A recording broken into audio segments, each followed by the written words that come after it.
Chumlee, l'un des membres de Pawn Stars, a été arrêté lors d'une descente à Las Vegas, alors qu'il enquêtait sur une agression sexuelle. On nous dit qu'il est suspecté de cette agression, et il a été arrêté, mais pas pour agression sexuelle. Bref, il se passe beaucoup de choses. Personnage principal de la série de télé-réalité à succès Pawn Stars, Rick Harrison est apparu au petit écran dans le rôle d'un homme d'âge mûr, bourru mais plein d'humour, expert en antiquité et dévoué à sa famille. Il était considéré comme l'exemple même de la réussite américaine, mais tout s'est effondré en une seule nuit. Une vidéo de moins d'1 minute, divulguée depuis une pièce secrète du manoir de Rick Harrison. Dans la vidéo, Rick se tenait devant une vitrine contenant un cadavre méticuleusement habillé et maquillé, comme s'il était prêt pour un tapis rouge. Son attitude ne trahissait ni la panique ni la peur. Elle était calme, voire affectueuse. Sans cri ni acte sauvage, les images étaient glaçantes par leur froide simplicité, et cela suffisait à transformer radicalement l'image que le public avait de lui. Mais ce n'était pas seulement un scandale, c'était la révélation horrifiante d'un crime monstrueux. D'un mystérieux entrepôt à une onde de choc national. L'affaire n'a pas débuté dans un bureau du FBI ou un tribunal. Elle a débuté dans un entrepôt abandonné en périphérie de Las Vegas, un endroit que la plupart des habitants ont à peine remarqué. C'est là que Darren Lockhart, un YouTuber peu connu spécialisé dans le déballage et la revente d'unités de stockage abandonnées, a accidentellement ouvert la porte à un cauchemar que personne, pas même lui, n'aurait pu imaginer. Par une matinée apparemment ordinaire, Darren a assisté à une vente aux enchères chez Storage Masters, un lieu qu'il avait fréquenté à maintes reprises. L'unité numéro 17 ne se démarquait pas. Quelques grandes caisses en bois, quelques boîtes marquées du logo familier du prêteur sur gage d'or et d'argent, le célèbre prêteur sur gage de Rick Harrison, pour $130. Darren ne s'attendait pas à grand-chose, peut-être quelques bibelots à revendre. Mais dès que la porte métallique s'ouvrit, une odeur âcre et envahissante le saisit. Une odeur de produits chimiques, de décomposition. Et quelque chose que Darren n'arrivait pas à nommer. Au fond du meuble se trouvaient 3 grandes caisses en bois, vieilles, poussiéreuses, mais hermétiquement fermées. Chaque caisse était peinte à la bombe avec l'inscription RH Property en lettres noires. À côté d'eux se trouvaient des boîtes plus petites contenant des appareils photo, des radios vintage et des photos encadrées, le tout semblant tout droit sorti d'une exposition des années 1960. Darren, toujours curieux, commença à enregistrer comme à son habitude et ouvrit la première caisse. Mais dès que le couvercle grinça, Darren recula titubant. Ce qui se trouvait à l'intérieur n'était pas un mannequin ou un modèle ancien comme il l'avait imaginé. C'était un corps. Elle était conservée avec un soin méticuleux. Ses yeux étaient fermés, ses lèvres légèrement pincées, et son teint était pâle, mais jeune. Pendant les premières secondes, Darren essaya de comprendre ce qu'il voyait. Ce n'est que lorsque la forte odeur de produits chimiques et de chair en décomposition l'envahit qu'il vomit et appela immédiatement les secours. La police locale est arrivée la première, mais quelques heures plus tard, l'affaire a été transmise aux autorités fédérales. L'ouverture des 2 autres caisses a révélé 2 autres corps, chacun conservé dans un style unique, avec des accessoires dignes d'une représentation. L'une d'elles tenait un bouquet, l'autre un mouchoir et un sac à main, et toutes 2 étaient ornées d'étiquettes, comme si elles faisaient partie d'une exposition d'art macabre. Sur une étiquette, on pouvait lire « Reine du spectacle 1982 ». Tandis que sur l'autre, Air doré MG. Les liens étaient indéniables. MG correspondait aux initiales de Melanie Granger, chanteuse et animatrice mystérieusement disparue en 2009, lors d'un concert à Las Vegas. La reine du concours de beauté de 1982 était liée à Patricia Kellerman, une ancienne Miss Californie disparue après un événement caritatif à Los Angeles. Ces 2 noms, longtemps oubliés dans des dossiers d'affaires non résolus, réapparaissaient sous la forme de cadavres congelés, étrangement préservés, préparés avec un soin méticuleux, comme s'ils étaient destinés à une exposition silencieuse et obsédante. L'affaire prit une tournure plus sombre lorsque les enquêteurs découvrirent un journal relié en cuir caché sous les caisses. La couverture indiquait simplement « Acquisition privée ». À l'intérieur se trouvait une liste de plus de 20 noms, accompagnée de photographies et de notes, de marques détails, de dates d'acquisition et d'état de conservation. Nombre de ces noms correspondaient à des cas de personnes disparues s'étalant sur plusieurs décennies. Griffonné dans les marges, le nom de Rick apparaissait à plusieurs reprises, y compris explicitement sous la mention R. Harrison vérifié. Les autorités n'ont pas tardé à faire le lien. Le public peinait à assimiler la nouvelle. Rick Harrison, l'homme qu'il suivait tous les soirs sur Pawn Stars, expert en histoire de la pop, était désormais lié à 3 corps préservés. Mis en scène comme des poupées de cire, en moins de 12 heures, l'affaire a fait le tour des États-Unis. Les recherches Google sur des termes tels que « criminel Rick Harrison »,« meurtre de Pawn Stars » et « morgue d'Hollywood » ont dominé les tendances. Le FBI a publié un communiqué officiel annonçant l'ouverture d'une enquête sur un réseau organisé impliqué dans la préservation et l'exposition de cadavres humains. Bien qu'aucun suspect n'ait été nommé publiquement, la presse, les réseaux sociaux et les fans savaient tous où se concentrait l'attention. Rick Harrison était au cœur de la tempête. Les conséquences furent immédiates. History Channel a retiré tous les épisodes de Pawn Stars de ses plateformes en ligne. Les contrats de sponsoring ont été résiliés en 24 heures. Du jour au lendemain, Rick Harrison, personnalité télévisuelle appréciée, est devenu un suspect dangereux. Pourtant, l'aspect le plus terrifiant de l'affaire n'était pas le nombre de corps, ni leur identité, mais la façon dont ils étaient traités, préservés, soignés et disposés comme pour une horrible exposition d'art. Puis vint le point de rupture. Quelques jours après la découverte, une vidéo fuitée fit surface. Un court extrait montrant Rick debout devant l'un des corps préservés. Dans la vidéo, il parlait peu, se contentant de sourire en ajustant la perruque sur la silhouette inanimée. Il n'y avait ni sang ni violence apparente, mais la scène était glaçante par son calme, comme si Rick admirait une œuvre d'art. Cette vidéo, plus que toute déclaration judiciaire, a brisé l'image publique de Rick. C'était le premier coup dur dans une affaire qui allait non seulement changer la vie d'un homme, mais aussi ébranler la confiance d'une nation entière envers ceux qu'elle regardait sur ses écrans. L'histoire venait à peine de commencer, mais il était déjà clair qu'il ne s'agissait pas d'un scandale ordinaire. C'était le genre de cauchemar qui transforme la célébrité en infamie et la confiance en doute en un clin d'œil. Le raid et les secrets du manoir de Rick Harrison.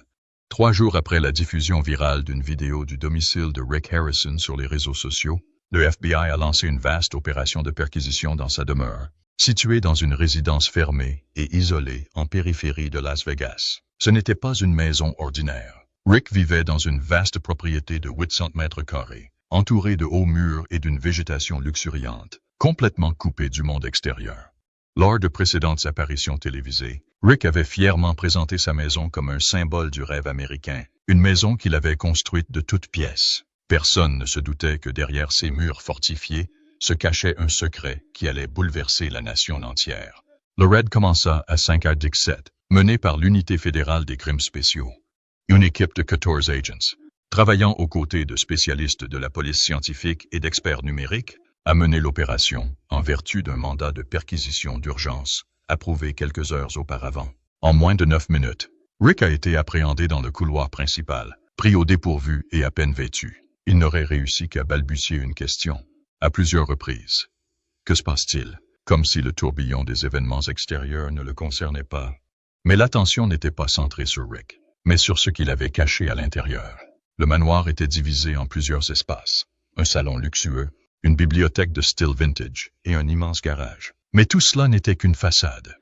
La véritable cible du raid était une porte secrète dissimulée derrière une étagère de la bibliothèque. Selon les rapports d'enquête, cette porte ne faisait pas partie de la conception originale de la maison, ce qui signifie qu'elle avait été ajoutée délibérément pour dissimuler quelque chose. Derrière l'étagère se trouvait un couloir étroit et sombre, plus froid que le reste de la maison.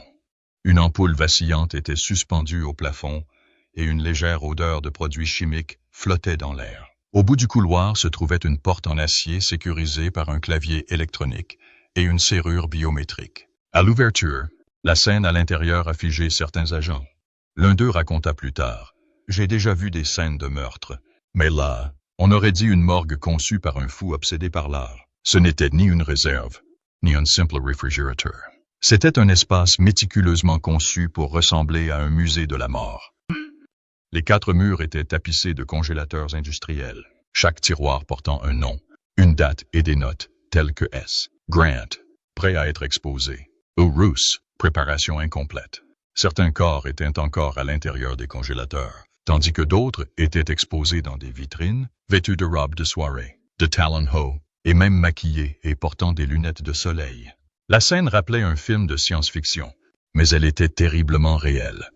Au centre de la pièce se trouvaient 3 grandes vitrines, chacune contenant un corps parfaitement préservé, posé comme un mannequin, l'un assis, jambes croisées, un sac à la main, l'autre debout, de biais, le regard tourné vers le côté, vêtu d'une robe de cocktail scintillante. L'un de ces corps a été identifié plus tard comme celui de Stephanie Grant, un ancien mannequin disparu en 2021 après avoir assisté à un tapis rouge. La robe qu'elle portait correspondait parfaitement à celle qu'elle portait la dernière fois qu'on l'avait vue.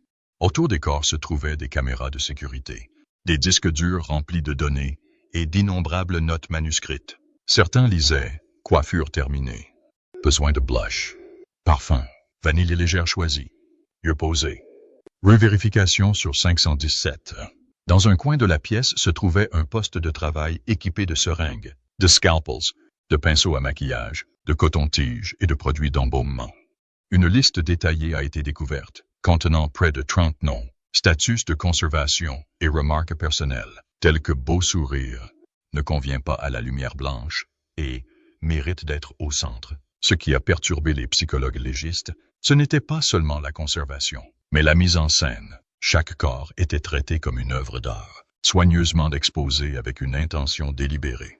Les vitrines étaient équipées de lumières LED réglables, et l'angle des corps était calculé pour permettre aux spectateurs de les apprécier pleinement. Chaque détail indiquait qu'il ne s'agissait pas d'un lieu de stockage de cadavres, mais d'une collection méticuleusement organisée, telle une exposition de musée.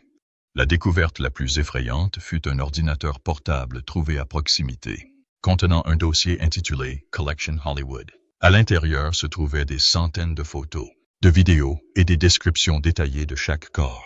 Le dossier comprenait des sections telles que l'état de conservation, les étapes de préparation et les impressions personnelles. Le plus troublant était la présence d'un sous-dossier intitulé « Emplacement final », qui décrivait les emplacements prévus pour chaque corps. Une vidéo du dossier correspondait à la vidéo divulguée. On y voyait Rick, debout en silence devant une vitrine, ajustant les cheveux d'un cadavre et souriant. Il ne s'agissait pas d'un enregistrement accidentel, mais d'un rituel. Cette nuit-là, les équipes médico-légales ont confisqué 17 corps parfaitement préservés. 6 parties de corps démembrés, 3 disques durs contenant des données vidéo et 2 albums photos Polaroid documentant la transformation des victimes. Elles ont également découvert une pièce secondaire, appelée l'atelier, qui abritait des produits chimiques d'embaumement, des moulages de corps humains, d'anciens manuels de momification, et même des cartes indiquant d'autres lieux de stockage au Nevada et en Arizona. À partir de ce moment, l'enquête prit une ampleur considérable. Rick Harrison ne se contentait pas de conserver les corps. Il en était le conservateur. Il collectait, préservait et même restaurait les défunts, comme s'il s'agissait d'objets historiques. Mais contrairement à la préservation historique, cela s'est fait sans consentement. Les experts ont commencé à classer Rick comme faisant partie d'un groupe rare de criminels appelés préservationnistes de l'humanité. Des individus qui ne tuent pas par plaisir au sens conventionnel du terme, mais par désir de posséder durablement l'image d'autrui. Selon le Dr. Lena Marovich, psychologue criminel à Quantico, le comportement de Rick n'était pas impulsif. Il agissait comme un collectionneur, aveuglé par la conviction que la beauté doit être préservée, même après la mort. Lorsque la nouvelle du raid éclata, l'Amérique, et finalement le monde entier, furent sous le choc. Des bulletins d'information spéciaux diffusaient des images d'hélicoptères survolant la demeure de Rick, de camions spécialisés transportant des conteneurs scellés hors des lieux, et de longues files d'équipes de police scientifiques en combinaison blanche. La vidéo divulguée qui avait tout déclenché devenait désormais le symbole d'une réalité cauchemardesque. L'homme qui entrait chaque soir dans les salons des gens par leur écran de télévision se tenait dans une pièce froide, parlant aux morts. La question n'était plus « Rick a-t-il commis un crime ?» mais depuis combien de temps agit-il ainsi? Et, plus inquiétant encore, existe-t-il d'autres personnes prises dans le même tourbillon de la préservation de l'humanité? Brisant l'illusion médiatique. Qui est vraiment Rick Harrison? Pendant plus de 10 ans, Rick Harrison a été présenté comme l'homme bourru le plus attachant de la télévision. Il incarnait l'archétype américain par excellence. Chauve, frank, broken tour, passionné d'histoire, et gérant d'un magasin de porno au cœur de Las Vegas. Porn Stars, l'émission qu'il a cofondée et dirigée, n'était pas une télé-réalité bruyante et sensationnelle. On s'y sentait plutôt comme une conversation intime entre amateurs d'antiquités, où chacun apportait des objets insolites, racontait leurs histoires. Et Rick, tel un historien ouvrier, les évaluait, les expliquait et les négociait avec humour et franchise. Cette formule simple a propulsé Rick vers une célébrité inattendue. L'émission a attiré plus de 5 millions de téléspectateurs par épisode à son apogée, a été diffusée dans plus de 150 pays et a transformé le magasin de porno d'or et d'argent en destination touristique. Rick est apparu dans des talk-shows de fin de soirée, a été interviewé sur CNN au sujet du marché de l'or, a donné des conférences dans des universités sur l'art de la négociation et a même publié une autobiographie, License to Porn, qui est devenue un best-seller du New York Times. Que voyait le public en Rick? Un homme qui a surmonté l'épilepsie, abandonné l'école, est parti de rien et a bâti un empire télévisuel. Il cultivait l'image d'un père strict mais juste, d'un homme d'affaires franc mais drôle, et d'un passionné de culture et d'histoire capable d'identifier un insigne de la guerre de sécession d'un seul coup d'œil. Plus important encore, il semblait authentique, ni raffiné, ni prétentieux, ni complice. Rick Harrison sortait de l'écran tel un voisin de confiance. Mais les événements survenus dans sa demeure ont fait tomber ce masque de la plus cruelle des manières. Lorsque le FBI a publié la liste des preuves saisies, corps, réfrigérateur de conservation, carnets de notes et la vidéo divulguée, l'image de l'homme du peuple s'est effondrée. Ce n'était pas seulement la brutalité des actes présumés, mais le fait que le public ne comprenait pas comment quelqu'un comme lui avait pu mener une double vie pendant des décennies sans que personne ne s'en doute. La réponse est là. Rick Harrison n'était pas quelqu'un qui se cachait dans l'ombre. Il apparaissait chaque jour devant le public, produisant une quantité impressionnante de contenu, filmé sous tous les angles. Mais c'était précisément là son angle mort. Rick a su maîtriser son image avec une maîtrise remarquable. Dans l'émission, il apparaissait sérieux et respectueux du passé. Lorsqu'il abordait des sujets liés à la guerre ou à la mort, il employait des mots comme révérence, préservation de l'histoire et préservation de ce dont les générations futures ont besoin. Et comme l'émission était éducative, et non violente ou sensationnaliste comme d'autres émissions de télé-réalité, les téléspectateurs ont oublié un fait crucial. Il s'agissait tout de même d'une représentation. Quelques indices avaient fait surface au fil des ans, mais ils avaient été négligés. Lors d'une interview en 2014, Rick avait mentionné l'achat d'un kit d'embaumement de l'époque victorienne et semblait ravi. Un ancien employé se souvenait que Rick avait une section privée dans le prêteur sur gage, où il exposait des objets trop étranges pour être montrés à la télévision. Masques mortuaires, cheveux humains, vraies dents. Il avait même proposé un jour de tourner un épisode dans une morgue, une idée que l'équipe de production avait rejetée, la jugeant trop sombre. Aujourd'hui, tous ces détails refont surface, tels des avertissements ignorés. La psychologie appelle ce phénomène le biais de confirmation. Lorsque nous croyons que quelqu'un est bon, nous nous contentons de rechercher des preuves pour étayer cette croyance, tout en ignorant inconsciemment les signes du contraire.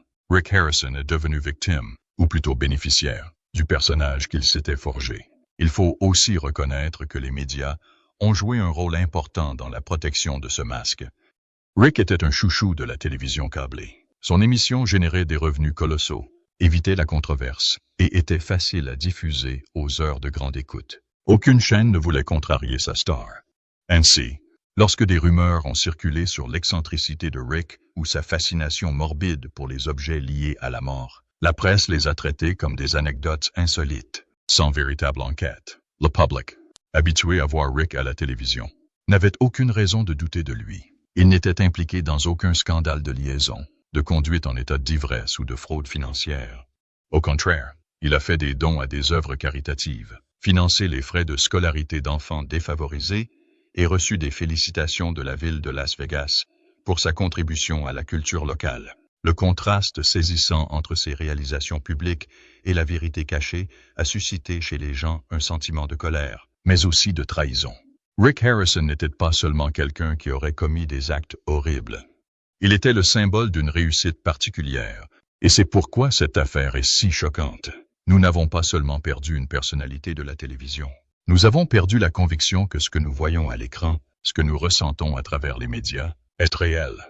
La vidéo divulguée, toujours au cœur de toute l'histoire, ne révélait pas seulement un acte horrible. Elle montrait que Rick n'avait manifesté aucune hésitation ni culpabilité lors de son interaction avec le corps. Il n'y avait ni peur, ni panique, ni honte. Il ne jouait pas le rôle de quelqu'un qui cherchait à se cacher. Non, parce que dans son monde, Il n'avait rien à cacher. Et c'est peut-être là le plus terrifiant. La collection Hollywood. Parmi les documents saisis au manoir de Rick Harrison, rien n'était plus choquant qu'un dossier intitulé Collection Hollywood. Le nom évoquait une exposition d'art ou un projet d'archives cinématographiques historiques, mais son contenu laissa l'équipe d'enquêteurs, pourtant préparée au pire, complètement abasourdie. Ce dossier contenait des centaines de photos, de descriptions détaillées, de vidéos et de notes personnelles sur chaque pièce que Rick avait préservée, restaurée et exposée pendant près de 2 décennies. Le plus troublant, la plupart de ces pièces avaient été des personnes réelles, dont beaucoup étaient célèbres, avaient foulé les planches, étaient apparues à l'écran ou avaient vécu sous les projecteurs. Hollywood Collection n'était pas un titre choisi au hasard. Il reflétait parfaitement l'obsession et le but de Rick Harrison. Atteindre l'immortalité grâce à la célébrité et posséder une beauté éternelle, intouchable par le temps. Dans les notes retrouvées, Rick utilisait des expressions telles que « elle a été sauvée », n'est plus sous la pression de la célébrité, et, une dernière fois, chaque chose est à sa place. Son état d'esprit, mélange pervers de complexe messianique, de possessivité extrême et de psychologie sexuelle perverse, est devenu la clé pour comprendre ses crimes. Selon l'analyse du FBI, Rick avait un profil clair pour sa collection. Femmes âgées de 18 à 35 ans ayant un lien avec l'industrie du divertissement, aussi mineurs soient-ils. Parmi les Dixit Cars découverts, au moins 9 étaient apparus à la télévision ou avaient fait carrière dans le mannequinat, la musique ou le cinéma. Certaines avaient même participé à des émissions de télé-réalité, rivalisant avec des stars du porno. Ces visages n'étaient pas le fruit du hasard.